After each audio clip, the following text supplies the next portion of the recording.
Let me take you now to the Volta region. Former President John Mahama is urging government to suspend the rolling out of new infrastructure projects and focus on completing the existing ones. His concerned projects like the Afageji and Selekope Sea Defense in the Ketu South municipality, which was started under his tenure, has been suspended since the NPP took over in 2017. He is worried the situation is resulting in the destruction of homes by tidal waves. The former president on Wednesday joined members of the Volta caucus in Parliament to present relief items to residents whose houses were destroyed in the latest incident in May.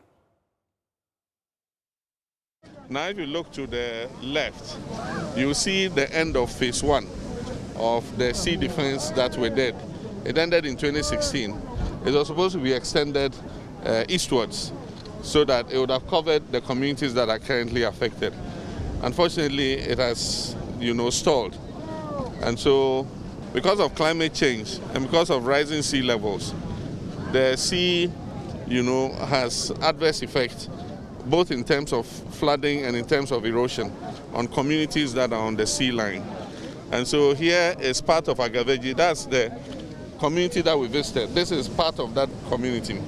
And you can see that because the sea defense ended there, all the buildings that were here up to over there have all been eroded. They've been washed away. There were houses here. Where we're standing, there were houses.